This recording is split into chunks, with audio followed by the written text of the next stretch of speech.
Здравствуйте! Давайте сегодня поговорим с вами об удобрениях, которые стоит обязательно внести в апреле. Для чего они нужны? Для того, чтобы ваши пеларгонии или любые другие цветы начали активно гнать зеленую массу и при этом набирали новые бутоны. То есть мы сделаем акцент основной на том, чтобы у нас растение увеличивалось в рост и также в это время начинало закладывать новые бутоны. Обратите внимание на мои цветы. Некоторые из них сейчас цветут. Это, например, Pink Pandora, точнее Sport, и принцесса Queen. Тоже интересный такой сорт. Все эти растения я уже стимулировала, то есть эти удобрения мной уже испробованы и они очень эффективно работают. Я рекомендую обязательно попробовать их в апреле, использовать примерно один раз в 2 недели для лучшего эффекта. Нам понадобится литровая баночка воды. Обязательно налейте воду отстойную, чтобы не было лишних примесей, чтобы хлорки не было, чтобы вода была легкая, не тяжелая. Отстаивать лучше сутки. Первое удобрение – это аммиак или нашатырный спирт. Что у вас есть, то используйте. Аммиак можно купить в аптеке, 10%. А у меня есть то и то есть это без разницы, какое именно удобрение вы будете использовать.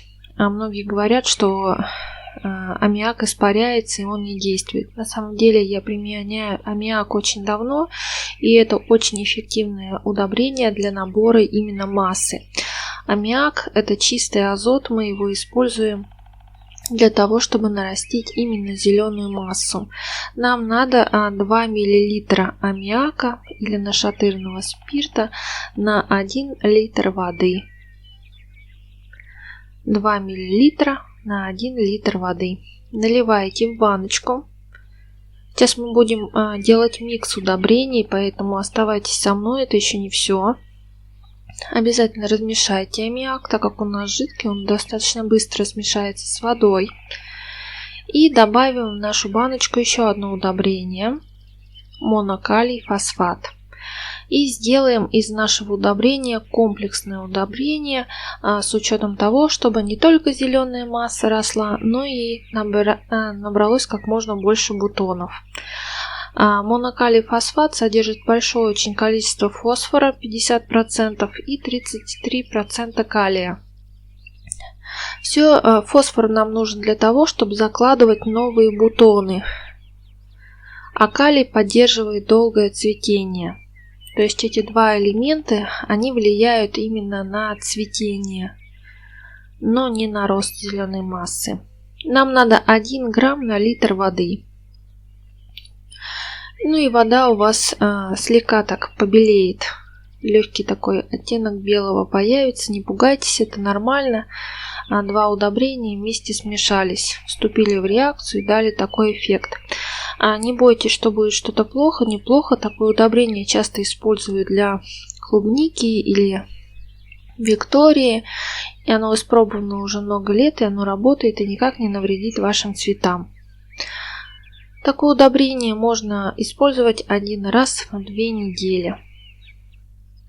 Оно очень эффективно помогает именно наращивать зеленую массу и также способствует цветению.